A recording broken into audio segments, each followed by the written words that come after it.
This is the Chefs Without Restaurants podcast with your hosts Chris Spear and Andrew Wilkinson. Each week, we'll be speaking with food entrepreneurs and people in the culinary industry.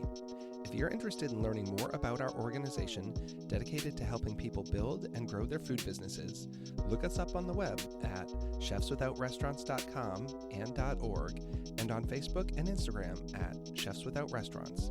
Now, enjoy the show.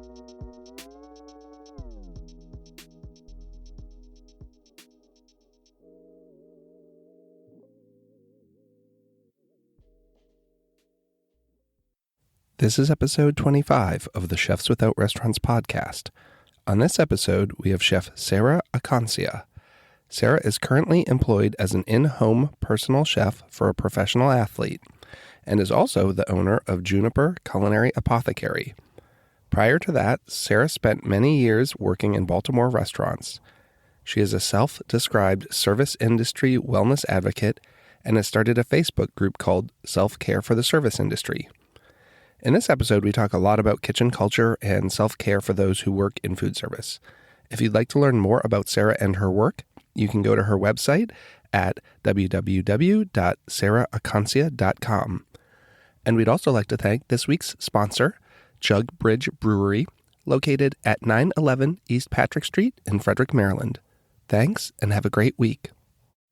We're back with the Chefs Without Restaurants podcast. I'm Andrew. This is Chris. And we're here today with Sarah Acconcia. Thank you for coming out. Thank you for having me. Thanks for the invite. Yes, of course. Thanks for making the trip all the way from Baltimore. All right, so we usually just let our guests take it for the intro, just tell, who are you? What do you do? A lot of people would know me as a restaurant chef. I've spent most of my career in restaurants until about 4 years ago. I don't think it's really worth talking about my restaurant resume because it's not really what I do and what I focus on now, and you can Google it. So what I'm doing right now is I'm a private chef for a football player, a pro athlete, and I really like that because it's given me a lot of opportunity to focus on my other work, which stems from my restaurant life, which is supporting people who live in the restaurant culture for taking care of themselves and being well and focusing on their health while also, growing as a chef, working, continuing to do the work that you love, but not letting it kill you. And to do that, I write. I'm starting to do things like podcasts. So this is really exciting. This is my first podcast. And I want to create some resources to kind of offer support to people who are still in the restaurant world and feel like they're suffering and, don't know why or how to deal with it. It's awesome. And I'm tempted to just jump right into that, but we'll wait because we're totally going to get into that. Okay. We'll just continue with the intro. Usually I ask people what their career direction was prior to we do a lot of personal chefs and, food chef, just independent food operators. But it kind of sounded like you've been in the restaurant industry your whole life. Yeah, I went to art school. I went to MICA in Baltimore. Okay, cool. And I got a job in a restaurant during college, and I just kind of ended up working my way up. I have a really good work ethic, and I have a little bit of an addictive personality, so kitchen work really kind of called to me in that way. It's something you can really spend a lot of focus on. And then on the other side of that, it's also a creative endeavor. So being, an artist and being in art school, I was looking for something that I can do as a career that was artistic. Mm-hmm. And cooking is definitely that. And I just worked my way up. By the time I graduated from college, I was a pastry chef and I was making a decent salary. And I was like, oh yeah, I can do this. Nice. When a lot of my friends who graduated with me were at that point where, what am I going to do for money kind of thing. Work. Yeah. What do I do? I'm an artist. Well, I have a BFA. Now what? Buy my art. Yeah. So I found something that was artistic and creative that also was a very reliable job because, restaurants are everywhere. So did you ever go to culinary school? No, I didn't. When I was a pastry chef, my last year of college, I worked for a pretty well-known French pastry chef. And I did a kind of traditional apprenticeship with him, not in France, here in the United States, but So I did a lot of learning on the job, and I am of the opinion that both are good. If you want to go to culinary school, go to culinary school. I don't think you have to. And I do think there's a lot of benefits to not going to culinary school because you immediately jump into your work experience. Yeah. And I think it just, creates two different kinds of chefs. We've talked about that a lot on the podcast. We're going to get a culinary school teacher on here, I think. I'm definitely not going to say fuck culinary school because I do know chefs who went to culinary school and are great chefs. But I know a lot of chefs who didn't go to culinary school and are amazing chefs and good people who really have an understanding of what it's like to do the most lowest menial work in a restaurant and work your way up, rather than graduating from culinary school and being like, okay, cool, where's my sous chef? Yeah, where's my sous chef job? Well, I think That's what makes the big difference about it. Yeah. And then like the people who really succeed in culinary school, I've heard, because I've never been, I don't know, but it seems like the people who take most advantage and learn the most in culinary school are people who have already been in the industry and worked their way up. Like, so now they know what they want to learn. Yeah. They know what they're learning. Like, and they have some type of, they don't have like these lofty expectations of like what it's going to be like to be a chef. And for me, it's not even the lofty expectations. It's the amount you pay to go versus where you're starting. Like, I have a 4-year culinary degree. It cost me a lot of money. And then when you get out, like what you're making doesn't match what you put in.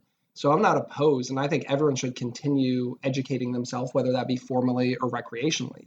But I just don't see putting in $100,000 to $200,000 in an industry that's going to pay you like $13 an hour when you get out of school. I mean, you could say that about any college right now, I think. Yeah. Probably. Unfortunately.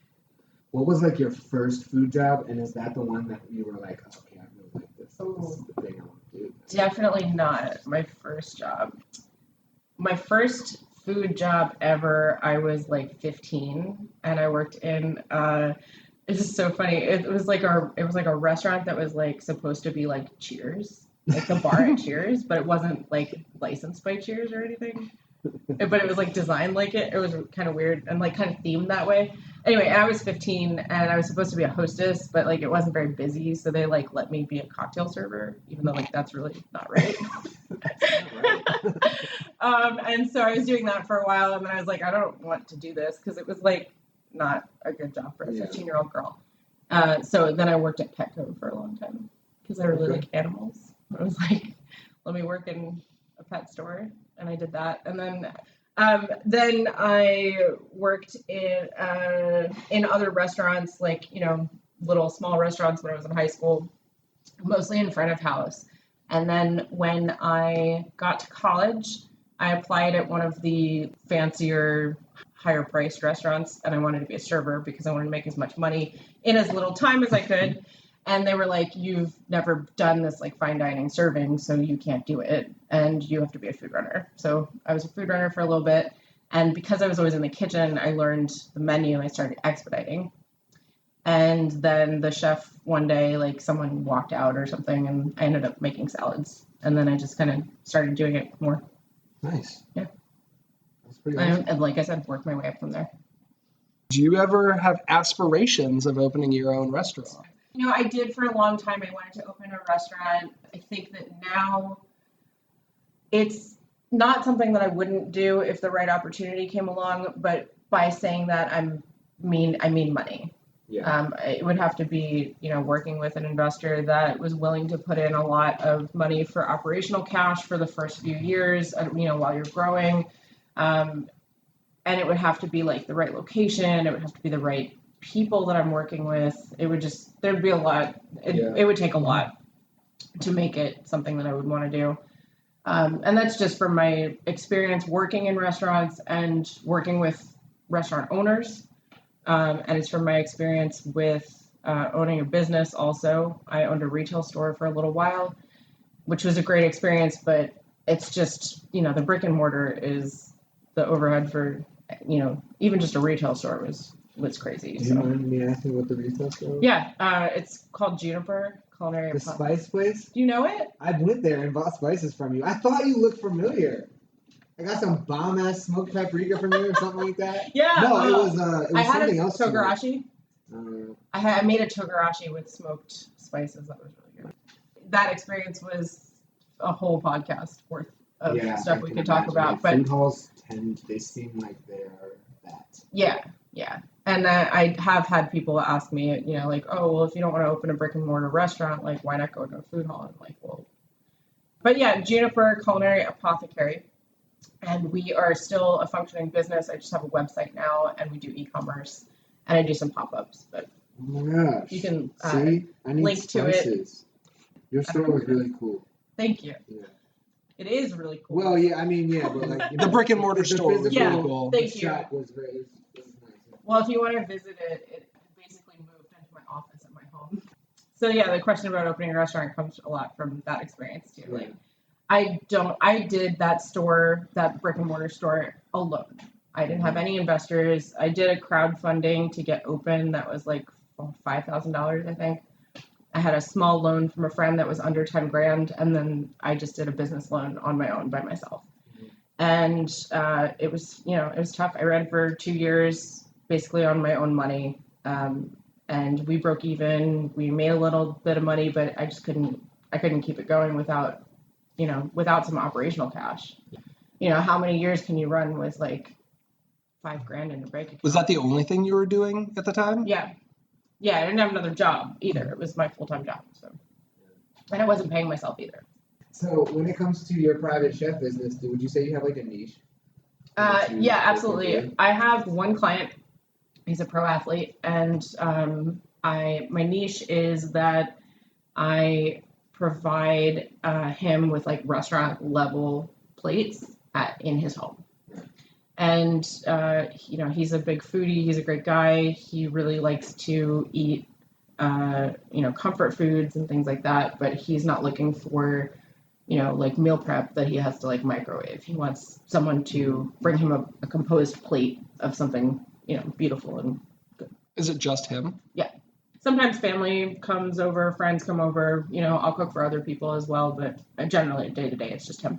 I guess what I want to ask is, when he found you, was it like, were you kind of looking for that type of opportunity, or did it just kind of like land on your lap? Like, what were you trying? Obviously, he found you, and you probably had some type of indicators that you could do that job, right? Yeah. So I guess that's probably a good segue into talking about Instagram, which is funny because when I was cooking in restaurants, this was a while ago, and we didn't have Instagram. If anybody can believe that. We had Twitter, and Twitter was new. And then after, Instagram started becoming popular, I started posting my food, and it's like anybody does, like general lifestyle stuff. But then I found like the less I posted about me and my life, and the more I posted about food, the more opportunities came from it. And I was getting like catering gigs and things like that just from people seeing my food on Instagram, and that's actually how my current client found me as well. Were you like at a job at that time, and then just like got that opportunity? Yeah, I was. What was I doing? I was working. On a project for someone, like helping them open something. I was kind of, after I closed the retail store for Juniper, I took some time off because I had some money saved from Juniper, kept doing sales online, and then I was taking kind of like odd jobs to, make some money and figure out what I wanted to do. And I was working on a project with someone that was like a consulting gig, and then client reached out and said, "Are you a private chef?" And I wrote back, and I was like, "No, I mean, not technically currently, but sure, like, absolutely. What are you looking for?" And then the more we talked, the more it sounded like something that I could be really aligned with doing, because I wasn't really interested in, that kind of like personal chef where you do like meal prep and it's microwaved and, that kind of thing. What he was looking for was someone to be a restaurant chef at his house, which really appealed to me. Cool. Yeah, that's kind of what I was trying to get to, is like what he saw was a restaurant chef, and that's what he wanted. I didn't do any marketing for that particular job. It wasn't something that I was looking for, like a goal that I had, which, makes me sound kind of ungrateful for it, but I'm definitely grateful for it. It's, No, but you were doing something. Yeah. Right. Like you were putting that out there. Yeah. For somebody to receive. You know what I mean? So. Yeah. So I think, putting your work out there is really important. And people kind of tease me a little bit about Instagram and like how much I use it and stuff like that. But I mean, it got me my best client ever, my current client, and I'm so grateful for him. We talk all the time about Instagram. It's amazing the opportunities I've had. I mean, I feel kind of like we talked about imposter syndrome a little bit. I'm kind of amazed when I look at like the number of followers I have and the people who follow me in relation to someone who I think is way more famous or deserving. But it's just because I'm putting out content a lot. I'm using hashtags properly. And then you see this chef who's an amazing chef and you're like, wow, they have like 300 followers. And it's just like, well, I'm putting in the work. And at some point you have to say, well, that's actually the world we live in today. And if you're good at kind of self-promoting, or even if you're not good, you have to learn a little bit. And just putting it out there. Nowadays, I treat it like a job. I work for my client, obviously, and I give that 110%. But I also spend dedicated blocked time on Instagram. And it's, I use time blocking. I don't know if you're familiar with that, but I block out, like half an hour a day is replying to DMs and half an hour a day is working on my writing for my grid post and, that kind of thing. So I think once I started doing that, I really started seeing a return on how many people were engaging with me and how many jobs I was getting. Like I'm turning down stuff now, which is awesome. Do you post photos of food you prepare for your client? On there? And is there mention that it's for that client or a particular client? Because some people I'm sure are kind of weird about that thing. When I had a different job, I was posting photos of the food I was making there and not saying where I worked. So that kind of discretion level. Yeah, it's definitely it's a job where you have to have a lot of discretion. I work in this person's home. So I have, a very kind of sacred respect for, his privacy and all of that. I don't post pictures of my food with his home in the background, things like that. And anytime I share anything that's personal or private, it'll always be, I asked him ahead of time, post a picture of his dog on my story. I would say, hey, can I post this? But everything is different in that level of like luxury private dining. You'll have clients sometimes that will say you can't do anything.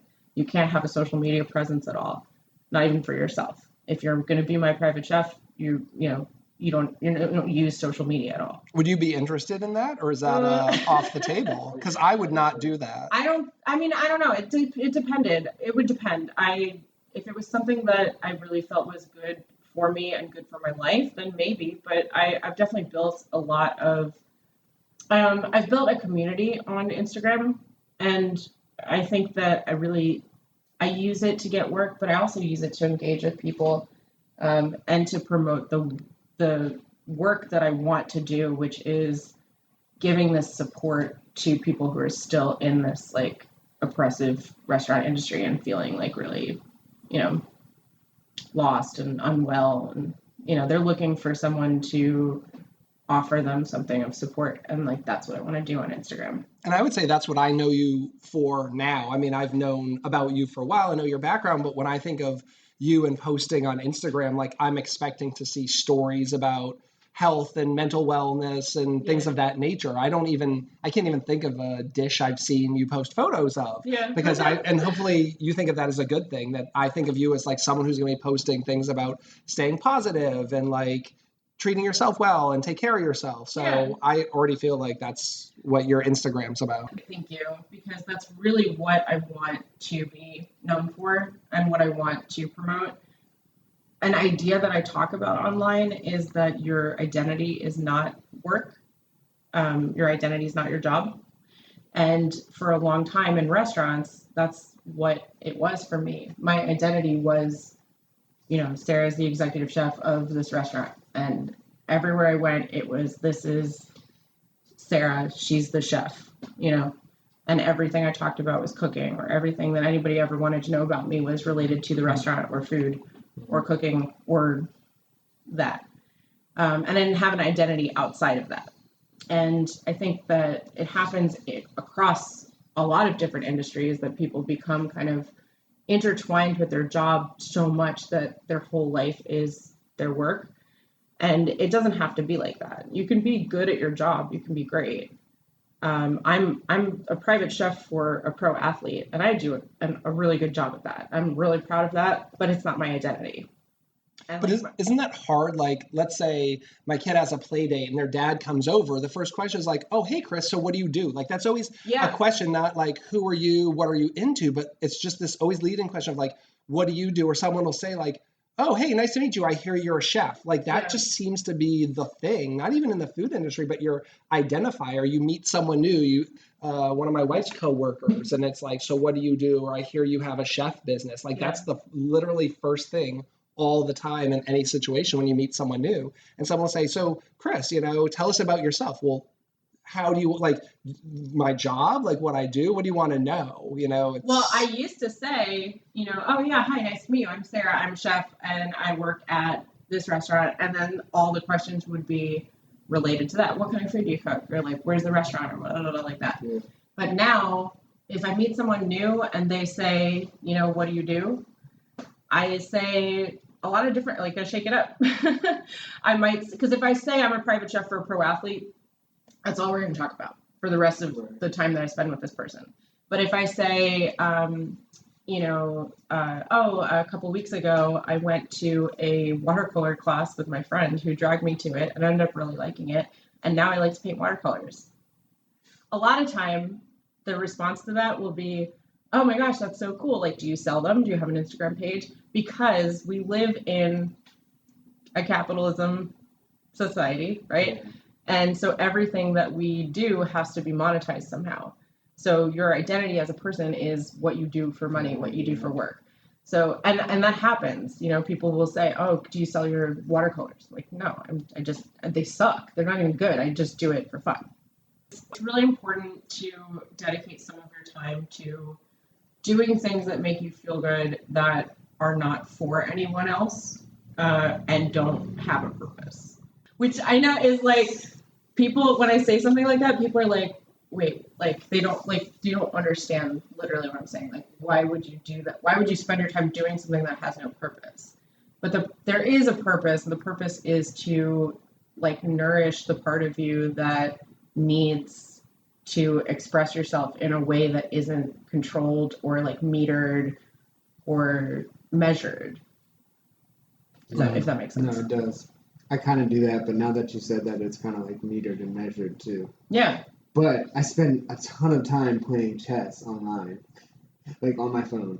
That's like my, like if I have a second, because I feel like it works my brain, but at the same time, like I just like doing it, and it literally does nothing for me. I mean, other than the fact that I like it, but it's just you're doing something that isn't monetized, and it's not for any particular reason. Nobody's making money off of you playing chess on your phone, so our society is created to make you feel bad for doing that. Well, I think the challenge is when you have your own business, you're like never off the clock. Like when I had a job, even though I worked a lot of hours, like when you went to work and when you came, when you went to work, you were there, and when you came home in the morning, you were off, and at night you were off. And now it's kind of like, unless you're a chef. But even so, you still have some time where you don't have to be always trying to improve. Whereas with my business, like I have a job today, but then I'm also thinking when I get home, like I should probably work on a menu proposal for someone, or like, oh, business is a little slow. I should probably write like a Facebook campaign and like blast that out. Like you can always be doing something to move the needle forward a little bit. And how do you shut that off and say like, I'm good. Like today, I'm just going to take a day or an hour and not worry about that. And I'm going to go swimming and not worry that I should be making Facebook ads. Here's the thing though. What if you changed the way that you thought about that and said, I deserve to not do work when I get home. Like when I leave here today, I deserve to go home and watch TV or play with my kids or take a nap, rest. Like, why don't you deserve to do that? You know what I mean? It's kind of changing the perspective. I was, when you say like, you have a 9-to-5 job, you go home and you stop working. That was never true for me in a restaurant. Even if I worked a 14-hour day, I would go home and I would feel bad if I wasn't thinking of menu ideas or reading a cookbook or, watching a cooking show or whatever. On my days off, I would work. I would go to the restaurant on my days off just to check on them, which is psychotic. Because I didn't think that I deserved to stop. Because I thought that I was, because my work was my identity, why would I not do work? But it still plays a big part in your identity, right?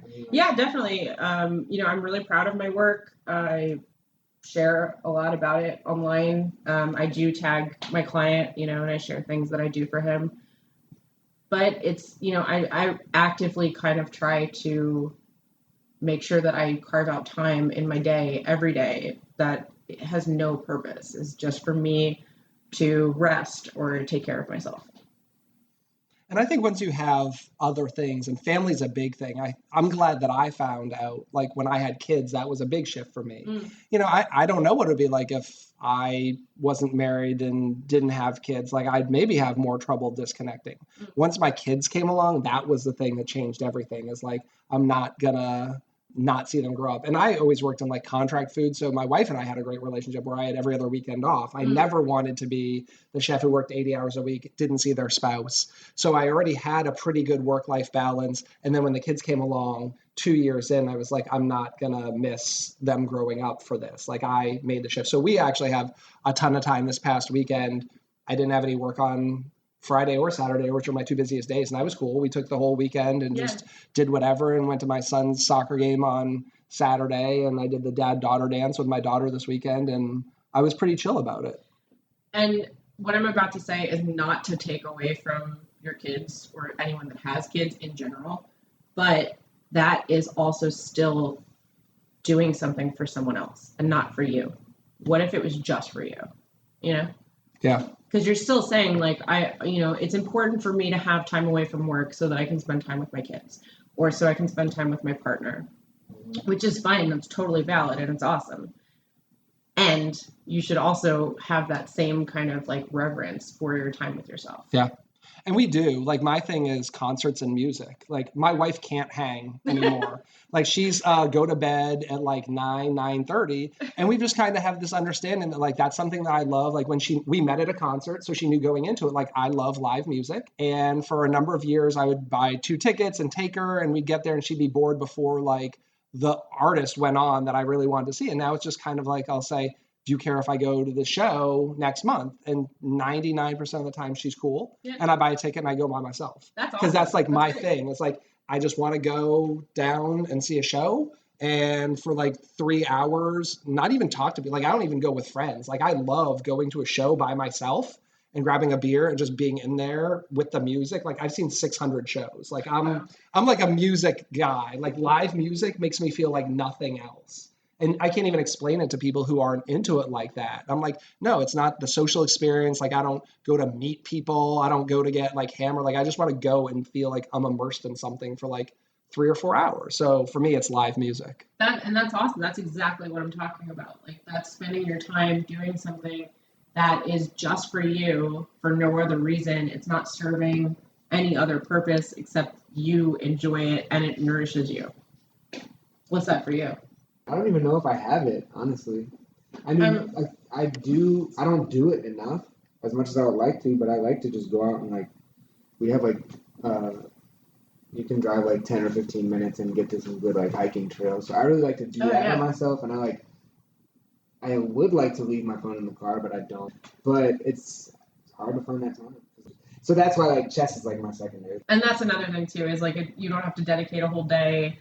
A lot of people get tripped up on, I mean, this, not just for this, but for everything, like taking a small step because they feel like they can't do the big step, So I think a lot of people that I've talked to are like, oh, well, I can't have a hobby outside of work because I don't have time. But it could just be something you do for 5 minutes a day or once a week.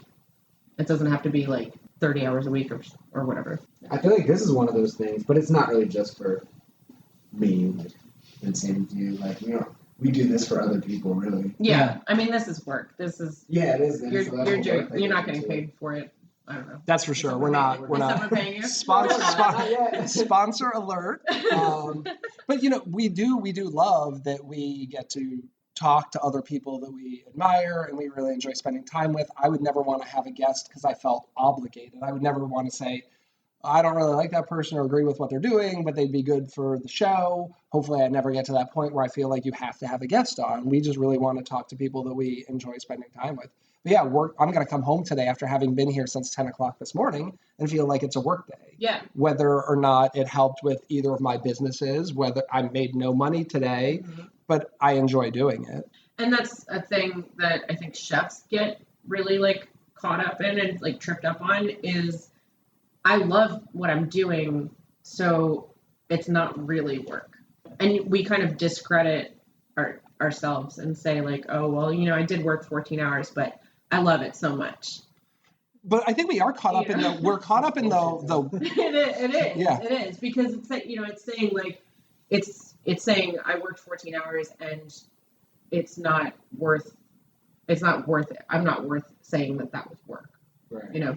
I also think the challenge is, or one of my frustrations is, now that's the expectation, and like you're not a real chef if you don't work like 18 hours. You know, I think you need to be able to leave. I actually don't think you're a good leader if you can't leave your operation and let your staff run the show. Like you haven't done your part if you can't walk away. Yeah. And it took me a while to get there, but I've run almost exclusively large operations, so you would have to. I mean, I was at places doing 1,000 covers a day, and you had hundreds of staff. Like you have to just say like, I can't control everything, and letting go of that. But also that wasn't my money. You know, as much as you want to say it's a job and I'm the manager and I'm the chef, you want to respect that. It's very different that if something does go down, well, it isn't my money. I'm getting paid a salary. If it were my own restaurant, I don't know. I don't know if I'd be able to at 9 o'clock after 8 hours, 10 hours walk away and say, cool, they're going to be okay. Yeah. Yeah, it's definitely hard. It's tricky because of the culture that exists around it, especially in restaurants, you know, restaurant culture, kitchen culture. It's created to like keep you thinking that kind of thing, you know? And it's hard to break out of because we all who are in it, we all like create it and support it for each other, you know, so there'll be a culture of, you know, like, oh, I don't feel good. I feel like I'm getting sick, and everybody makes fun of me for being sick. And everybody's like joshing on you, like, well, just, you know, Suck it up. Take some Dayquil, like suck it up, you know. But the only person who benefits from all of us creating that kitchen culture are the owners of the restaurants and the people who are making money off of our labor. We all are not benefiting from making fun of the person who's sick. You know, the only person who benefits from that is the owner, who is creating a whole staff of people who are afraid to take days off or say, I don't feel good, I need to go home. I have the flu, I should not cook today. But all the chefs and cooks kind of uphold that by subscribing to that culture. And there's pressure of like you're a line cook and you're going home today. Now I have to do your work. Yeah. So there is some of that as well, not just on the owner side, but also absolutely. People feeling like you're not pulling your weight and now they have to do your job. Yeah, I mean, how many days did I work 2 stations because someone didn't show up or called out or whatever? And then when they come back, I give them hell because I worked their station for 2 days. But whose fault is that really? Is it the person who is sick and like had to take 2 days off? Is it my fault because I had to cover 2 stations? No, it's the restaurant owner who wouldn't bring in an extra person to cover the person who was gone. Or get in there themselves, you know, the executive chef who walks around with the clipboard and doesn't jump on the line. And I tried never to be that chef. You know, I was the chef who was like working expo and cold side at the same time, stuff like that. But in general, people feel like when they get to that level of like sous chef or exec that they've earned the right, air quotes, to like act that way. But it doesn't have to be like that. And I think that now there's a lot of restaurants who are really actively changing their culture. There's some really great ones in Baltimore that I know, you know, people talk about what it's like to work there. And I talk to the owners about what they do to support their staff, but they're in such a minority that I can think of like 2 off the top of my head. So what do you think the best or easiest fixes? Like, what's the low-hanging fruit to make kitchen life better or easier? Something that anyone could put into effect right away, something that's maybe not super costly and hard to execute. What are some things that we should be doing? I think something that would probably help a lot of workers is if the managers and owner level could offer more flexible scheduling. I think scheduling is a huge thing that turns into a power play. If you do something wrong, you screw something up on your station, your schedule gets messed up for the next week as a punishment. Cooks who have kids, are punished by not having their schedule for more than 2 days in advance. They don't know when they're going to be able to pick up their kids. They end up fighting with their spouse, like that kind of thing. I think if a restaurant can get to a point where they're running a monthly schedule, it would help a lot. And then take away scheduled punishments and stuff like that, which should not happen anywhere. I think that is an easy thing that could change, but is like a tough thing to ask because it's one of the only power plays that people have in managing cooks. But should managers have power plays? No, they should. Oh, no. Right, yeah. To be clear, they should not.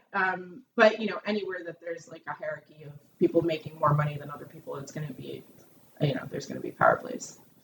That's what my general manager expected of me as the chef, is that we did monthly schedules. She said to me, basically, like, if you don't have monthly schedules for your staff, I'm not going to give you monthly schedules, And it was really beneficial. The hardest thing that I actually faced was getting people to put in their day off requests. So that was like a hard line of like, schedule goes up May 1st. If you need off in May, then if I don't have it by May 1st, it's on you to switch your schedule. Yeah.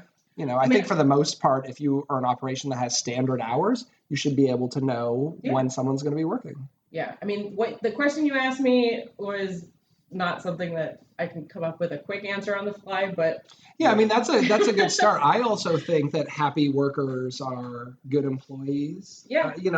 Why wouldn't you want your employees to be happy? And for me, I think that's giving them some flexibility and some creative freedom, whether it be working different stations because they've asked to. I mean, I see a lot of times where someone's working on prep and they want to move to the salad station or expo, and why are we not trying them out in that area?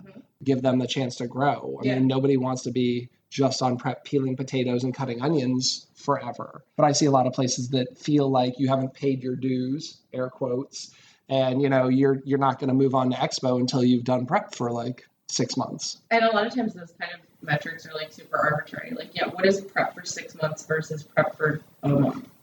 Yeah. It's arbitrary. And then depending on your turnover and all that stuff, it's like, or if you have multiple prep cooks, that 6 months or that 1 month, like that could look different for different people. Yeah.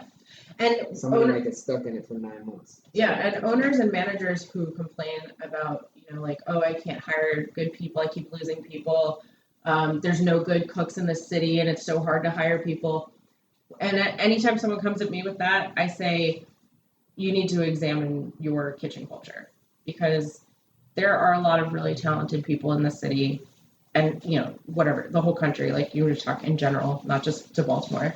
There's a lot of talented cooks. There's a lot of hardworking young people who are willing to work, like a prep station or a dish station, if they have the idea that they can move up. If they get to your kitchen and they see that it's a terrible place to be, why would they stay as a dishwasher or a prep cook when they can go somewhere else? I've said numerous times I moved to hiring on attitude and soft skills as opposed to skills. I almost didn't want seasoned cooks who are going to come with baggage and all that. My favorite was I'd have wait staff who were quite often like 16, 17, working mostly just nights and weekends during the school year. And then summer would come along and they want some hours. So you put them on prep. Like, I had some that killed better than like culinary school, CIA, Johnson Wales graduates, because they didn't know what they knew. They didn't know what they didn't know. They were just grateful for a job and an opportunity and would work hard and then would do it the way that you trained them. I don't think it's realistic to say you're going to be able to staff your operation with solely perfectly trained cooks and staff. I think you just need to find people, treat them right, give them opportunities, and maybe make them grow there. And treating them right is like, it's just so overlooked. I mean, I've worked with owners and managers who create this culture of like, you're at work, it doesn't need to be fun, it doesn't need to be a good place to be because it's work. And I mean, how many centuries are we going to base work life on that kind of concept? Like, we're not working in the mines, you know. If I'm going to spend 60 hours a week in your building, like, you better take care of me. It's like the radio in the kitchen. I've been in some kitchens where like the chefs are adamantly opposed to it, and some where like we didn't care. And it's like, well, you know, I understand if we're open for service and you can hear your rap music blaring in the dining room, that's a problem. But if, you know, your cooks come in for prep from like 12 to 4, let them play whatever, you know, within reason as far as like profanity and offending people in the kitchen. But otherwise, like, yeah, I have no problem with the radio in the kitchen. But a lot of chefs I've worked with are like, absolutely not. Well, We are working in a quiet kitchen and you're not having music here. That's the way I came up. Like, when I was a young cook, I worked in these kitchens where it was silent. And, you know, I staged at a place in Chicago where we weren't allowed to speak. And it was like a very kind of like military structure kind of to the day. You were given a printed prep list with like times on it that you were supposed to hit. Benchmarks. Yep. And you weren't allowed to talk at all. And no one used each other's name. They called everybody chef. So I was a stage, like an intern, for like a week. And people were calling me chef. But it wasn't like a respectful thing. It was like, just, I don't care to learn your name. You could have been a robot. You know? And it wasn't just the stages. I mean, the sous chefs, like no one said like, you know, hey, whatever your name is, can you blah, blah, blah. Like, I hate being called chef. Like when people are like chef, it's like, no, it's Chris. It's always been Chris. Like, I'm the chef, but you don't need to call me chef. It actually makes me feel uncomfortable a little bit. I like it as a sign of respect. I call other people chef. If, you know, I meet a chef that I respect, I'll call them chef. But I don't like it in that context of like, it takes away your humanity, you know, and makes you just like a tool. And I think a lot of people look at a restaurant kitchen as just, you know, everyone who works in there should be putting their head down, don't speak, don't need anything, you don't have emotions. That's why we have a lot of addiction problems, a lot of mental health issues. It's because that culture doesn't allow you to express anything about yourself.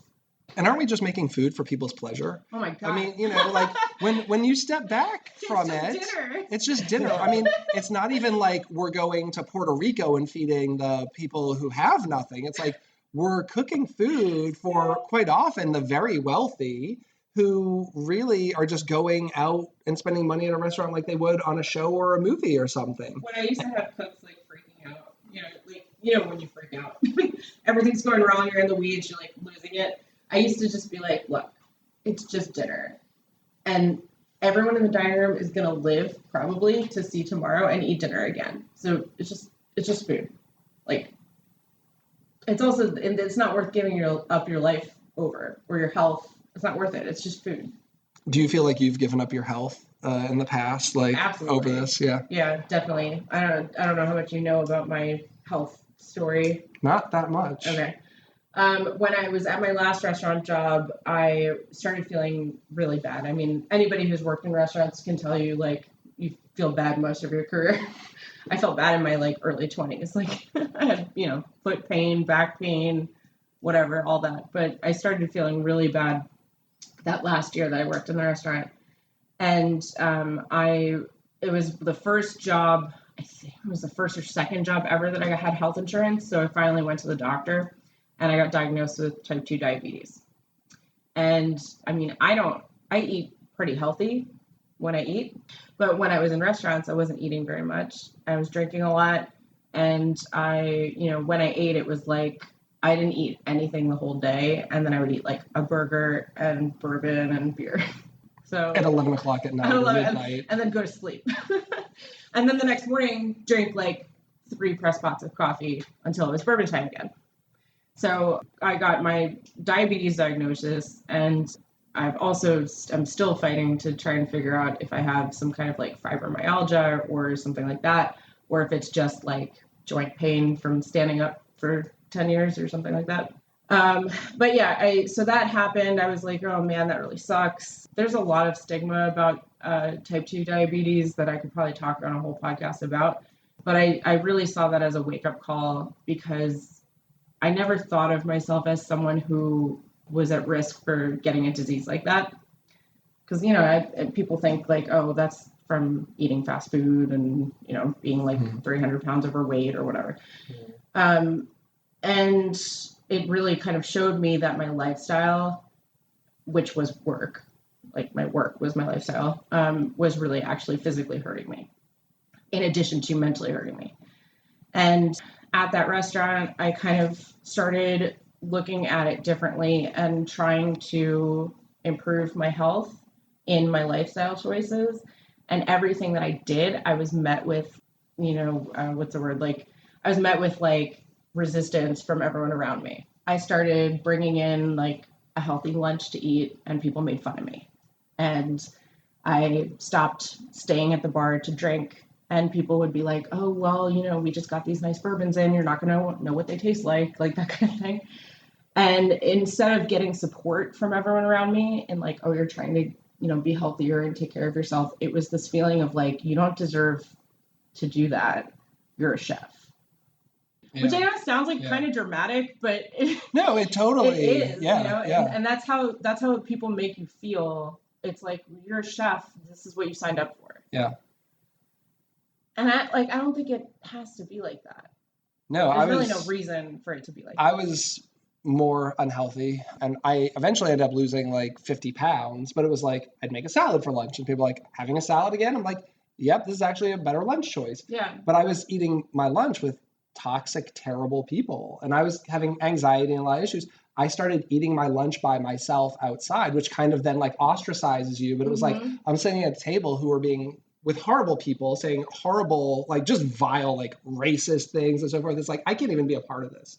And would just find that I would rather take my lunch and go outside and go for like a little walk and sit. And I was actually at the point where I had to meditate in my car before I went to work, that I was having anxiety that bad. But then you get in and people say, oh, I saw you sleeping in the car before you came in here. It's like, no, like this is such a terrible place that I actually need to meditate for 10 minutes to connect myself so that I can come in and deal with this nonsense, but people will make those comments because they don't understand, why are you meditating? Why are you eating by yourself? Like the things that I had to do to put myself on the right track. One time I stabbed my hand when I was shucking oysters. And the reason why I stabbed my hand was because I was also expediting at the same time and shucking oysters and working a cold side station. So I was like not paying attention to what I was doing, cut myself. And then I was like cleaning it, and the general manager came in and he's like, oh my God, you cut yourself. And I was like, yeah, it sucks. It's like really big.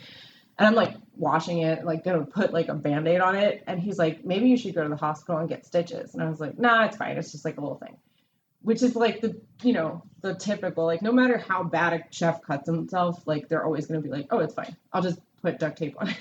And he was like, but you stabbed yourself with the oyster knife, right? And I was like, yeah, actually, you're right. I should probably at least like go get it cleaned. So I left and I went to urgent care, and I called the restaurant and I was like, hey, I'm still waiting. And the general manager was like, okay, cool. Why don't you just send me a text and let me know when you'll be back that night? And I was like, I'm not going to come back after I get stitches on my hand. Like, and then for the next week after that, I was made fun of. I was ostracized. They had like manager meeting without me, like that kind of thing. And I was like, what is going on? And they were like, oh, the owner's really upset that you like would leave in the middle of service. I was like, I had 4 stitches in my hand. Why would I come back? I'm not gonna be able to shuck oysters that night. I came back the next day. It's not like I didn't go home. Like I didn't go back for a week.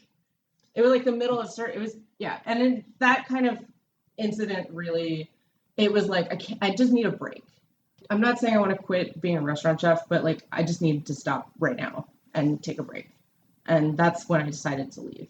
So do you see things changing? I mean, I know you said there are some places and you feel like it's very minimal. I know right now there are hot conversations in the food media, but how much is really changing? We're having a lot of discussions about, the Me Too era and chefs working out instead of drinking and all this. And it seems to be a hot topic, but is that still the minority? I mean, I think that those things are all great, and we need to continue doing that and supporting those conversations because, like I said, it's a culture issue.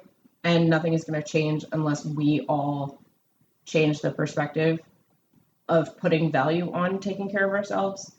And I don't think there's anything that, I don't know. I don't think there's like a national law that could be made that would help or anything like that. I think it's going to be on the worker level of, everyone in a restaurant saying like, hey, this isn't cool. We need our schedule a week ahead of time, and we're not going to work this way anymore.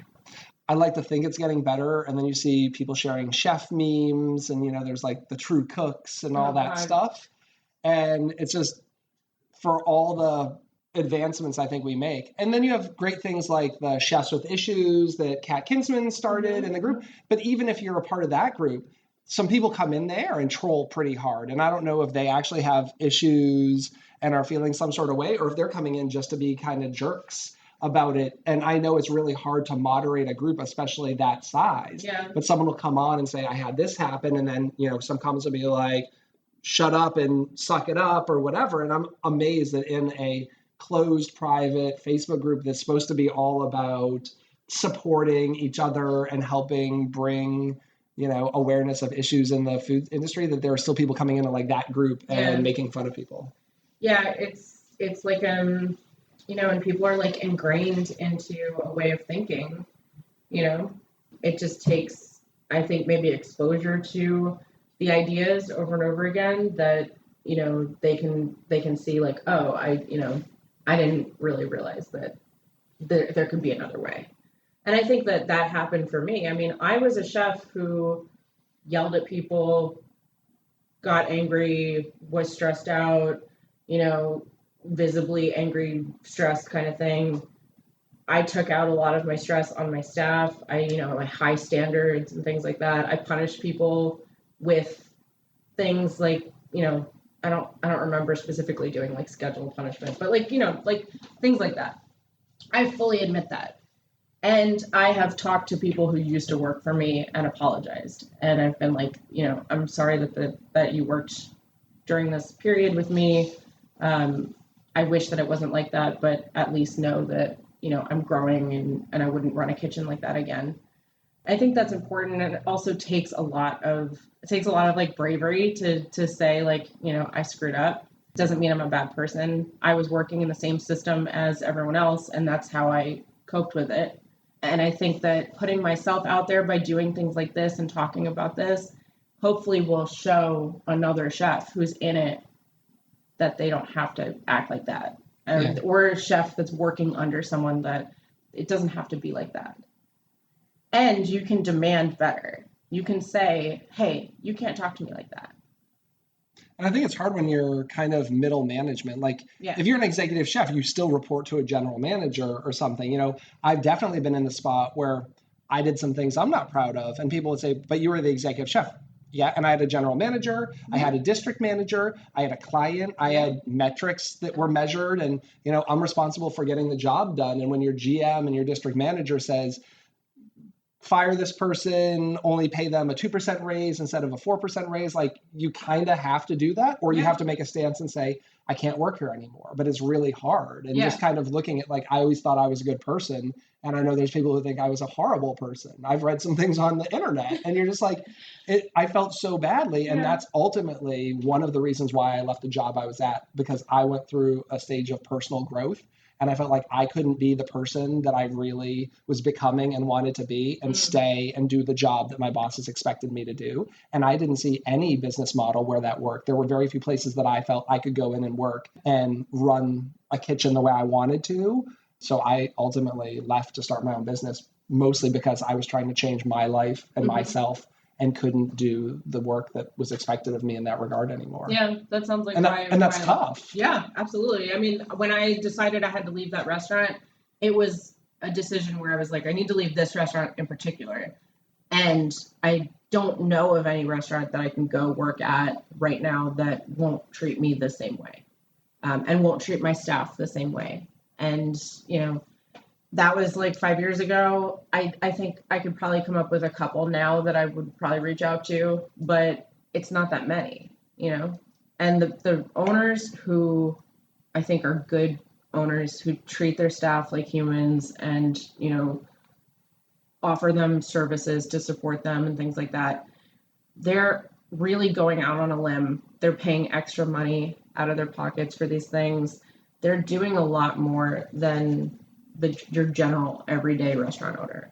You know, someone I know who owns a restaurant group pays for their staff to have like English as a second language classes, and they pay a tutor to come in, and they offer it to anyone who wants to come. And that's something that he does that's extra that he doesn't have to do, but it creates this sense from him for his staff that he cares about them as people, and everybody who works for him is happy, and like it's a cool place to work. I read something cool somewhere. I don't remember who the chef was, but he was allowing all of his employees to buy food at cost. You know, he said, you know, I don't have a lot of leverage, but I know that I get my eggs at like 60 cents a dozen and they're like $1.20 at the grocery store. I get my beef at this price. Like, as long as you put in your order, he had like a rec sheet, and every employee was allowed to buy food through the restaurant and pay him at cost, because that was something that literally didn't impact anything at all, you know, as a benefit to the employees. I think that's a great thing, where it costs you nothing as an owner except having that order some more stuff when it comes in and be able to break it down. But, you know, you've got the leverage of the buying power that you're buying giant bulk volume. So go ahead and sell your employees like onions at 30 cents a pound instead of $1.99 from the grocery store. The owner manager mentality of like, why would I do that? What is it? What's in it for me? And convincing owners that the happiness and health of their employees is a benefit, because it costs a lot of money to hire and train people. If you're retaining employees, you don't have to spend that money. So there is a return on investment. And it also, like, word of mouth. I mean, I tell people all the time, like, oh, I wouldn't eat there because I know what it's like to work there. And I think sometimes the problem is you try to appease the squeaky wheel. Like, you always have like one or two employees, or like the tough ones or whatever. And then you set policies and things based on like the 2 or 5% that are already going to be miserable anyway, instead of trying to like make things better for everyone else. Yeah. I don't know. Yeah. I just think, you know, there's a lot of free things that restaurants could do for their staff. Even if it's just, you know, providing a safe kind of environment where employees feel comfortable talking to you, you know, that's something that a lot of places don't have. Like, restaurants don't have, generally, not all, hashtag not all restaurants, don't have like an HR department, you know? And most of them don't have them in-house. They might have someone at corporate. Yeah, but they have like one person at corporate who like you can't get on the phone. But very rarely do you go into a freestanding restaurant, and if you have an issue, there's like an office down the hall. You can go talk to someone. I mean, I worked at restaurants before where I was being sexually harassed by a supervisor, and do you know who I was supposed to talk to? That supervisor? My supervisor, yeah. And if I wanted to go above that supervisor, there was the executive chef who was best friends with the sous chef. Like, what am I supposed to do? Go talk to the owner who's like, you know, on vacation in the Caribbean, like doesn't give a shit about me? No. There's no HR. There's no like, you don't have a feeling of being supported by the company that you work for. Yeah, I mean, that's kind of weird for me, because I've worked, I think in the past 20 years, every place I've worked had an HR department. So we did have that, which was nice. And I spent a ton of time talking to my employees. Like, I felt like I spent more time talking to them in the office than actually working with them in the kitchen. But it was, you know, I really enjoyed that experience of working there, but also having them be able to talk to someone, because I can't solve everything. Yeah. And, you know, sometimes they didn't agree with me and they'd go to HR, and that's fine. That's because sometimes you're not the right person to talk to. Yeah. A lot of times it's also just like this idea of, you know, like, oh, well, why do you want to talk about that? Like, you know, people don't talk about their mental health because the stigma of it making them seem weak. So, you know, like a bunch of line cooks in a kitchen working together, one guy is not going to be like, you know, I'm having this issue with my mom and I'm really upset about it. Like, you don't want to have conversations like that in the kitchen. So I think that if we all started talking about things more, it might create a more supportive environment without having to rely on your restaurant providing HR. Yeah. It's not, you know, it shouldn't be either or, but it should be this. Yeah, I definitely think talking about it more, like normalizing it, that we all have issues. Like today, I went to the dentist and they asked for pre-existing conditions. And one of the things was like anxiety/depression. And I checked yes. And I was like, I don't think I've ever checked that. It's not depression, but it's anxiety. I think I have like borderline panic attacks sometimes, but I'm 43 and I don't think I've ever checked that off on a medical record because I just think it's like not something you do. Like I'm not on medicine or under psychological treatment, so I would not check that I had anxiety, but it's like, yeah, I do. I don't know why it matters when I go to a dentist, but I felt like that was a big step, just kind of acknowledging that, I have anxiety. I mean, but how cool would it be if you were cooking on the line and the guy next to you was like, man, I feel really anxious today. And you were like, oh, I feel anxious a lot too. Like, do you get panic attacks? And then suddenly you two are talking about your mental health. Yeah. It's not that hard, you know? Instead of the guy saying, I feel really anxious today, and you making fun of him, not you. But, right, yeah. You know, instead of that, you just have a conversation. You know, I think it's easier in a lot of other industries because our industry has kind of a caricature of like what a chef is, you know, and it's like we're, you know, pirates and we curse a lot and drink all the time and you do drugs and you're tough and you know I think it's hard when maybe he's changed and I definitely saw an evolution, but when the first book that people read is like Kitchen Confidential, like Anthony Bourdain kind of like blew the doors off of it for the general public. Yeah. And then the general public's whole impression of like the restaurant industry, and it kind of was like that. And it kind of is like that. And it kind of is. Yeah. But then I think that also is like a self-fulfilling prophecy where like young male chefs especially think that that's cool. And it's like, wow, this guy got rich and famous talking about how he was having sex in the walk-ins and doing drugs. And that kind of makes it interesting and dangerous and cool. Yeah. So it just kind of perpetuates the cycle. And we're not writing tell-alls about this, you know, nice work environment in the kitchen that anyone worked for. Yeah. Well, it also is it all goes back to patriarchy, and you know, it's an industry that was started by men and run by men, and everything about it was created for men. The more women we have working in the industry saying, you know, hey, we need time off for whatever, like I'm pregnant, I can't work in the last month of my pregnancy, or like, you know, I need 15 minutes to pump because my baby is like at home in daycare. Yeah. Or like having the baby and then not having a job anymore. Yeah, not having your baby and not being able to go back to work because your job was given away. My wife got fired on her first day back from maternity leave at a food service operation. Because they had to let her come back and they fired her on the first day? She had a verbal agreement that she was working full time, and she told them, when I come back, I'm not going to be able to do that. I'm going to be able to work part-time. And they said that was fine. You know, there was no contract or anything.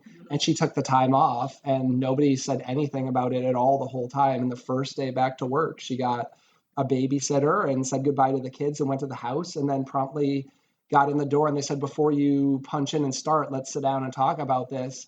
While you were gone, we realized that it's not going to work having you as a part-time. We're going to need a full-time. So let's just both agree that this isn't going to work out. Why don't you leave? So technically, like, she wasn't fired, and they had her like sign something basically agreeing that like it was mutually beneficial. And she came home from work her first day back, like half an hour after coming back from maternity leave, to find that she was fired from her job. Yeah. Like, you couldn't have even done that months, like while you were on leave, to give us some heads up. But that's just the kind of stuff that happens. Yeah. And it's allowed, and it's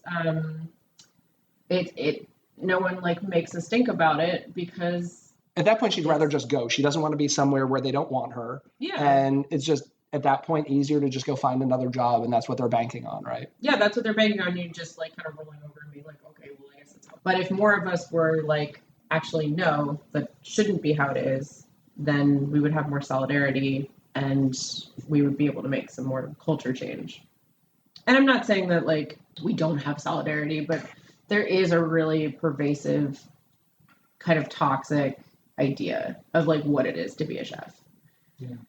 And I think a lot of women also perpetuate that a little bit too. And I don't know if that's them trying to fit in, because I have had employees who are working the week before they give birth and will say to the male cook who calls out, suck it up, I'm giving birth in a week, and you're calling out to be sick. So like, how do you...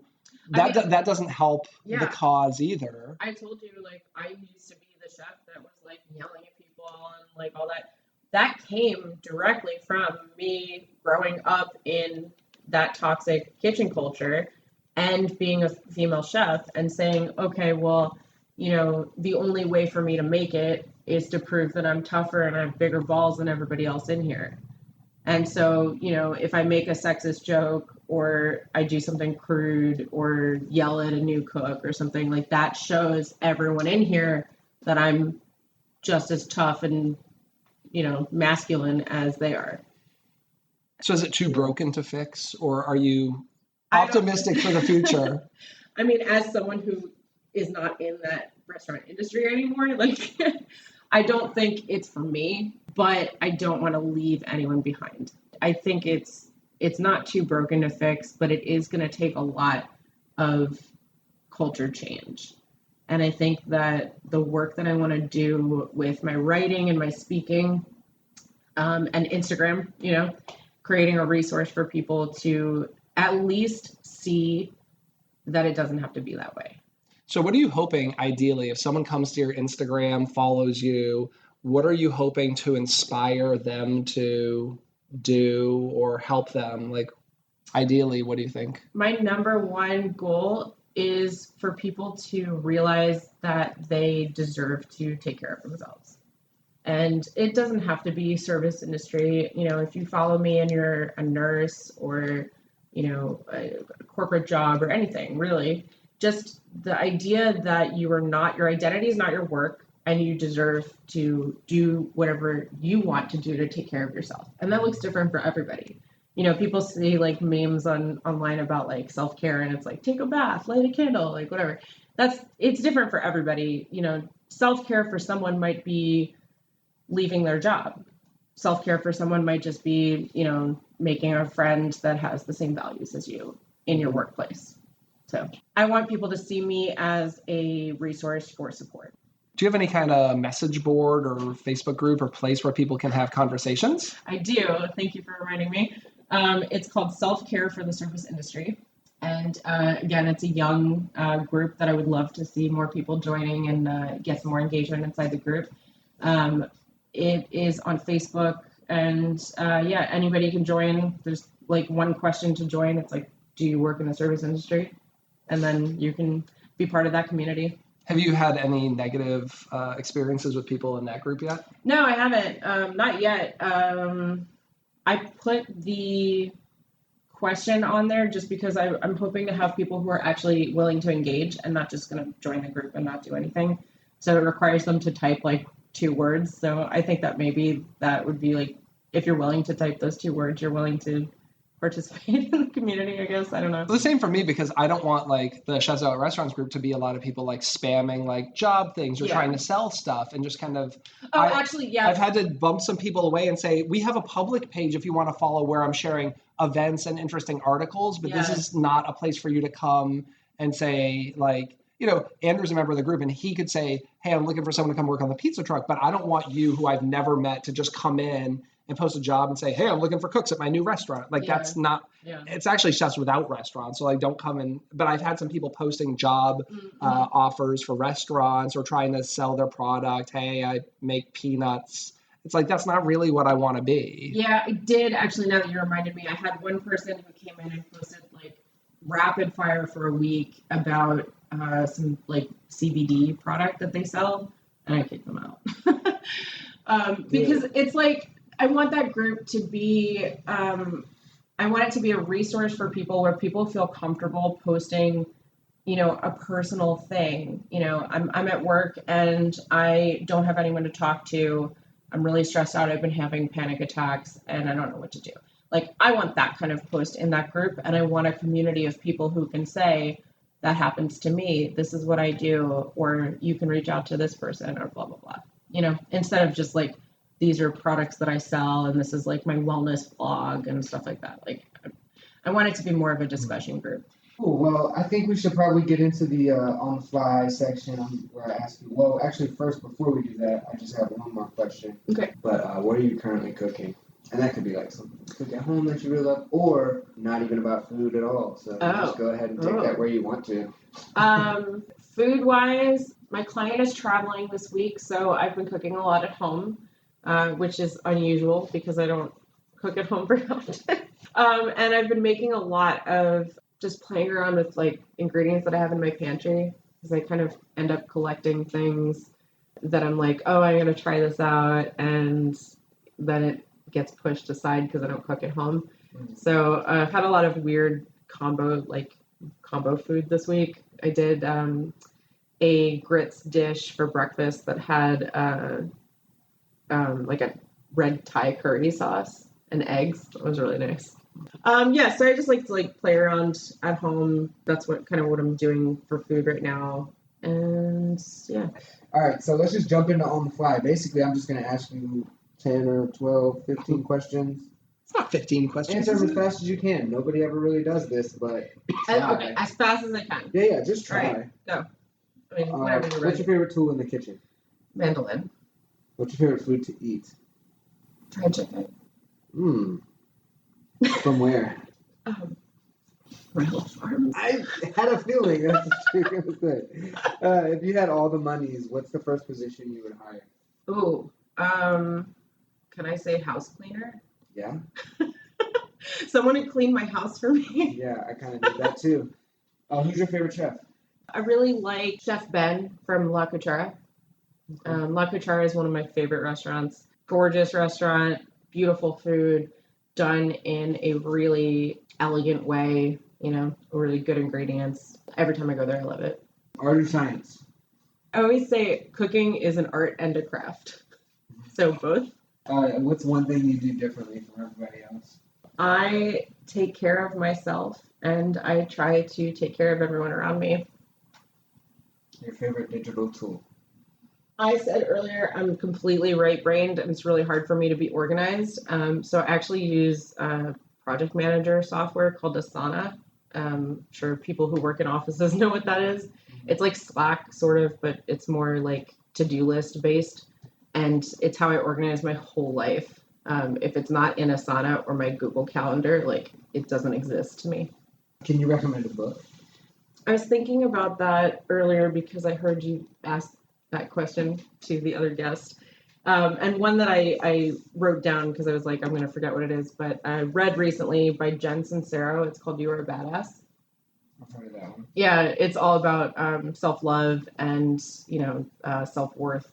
And it actually has exercises that you can do and you can write in it like as a journal.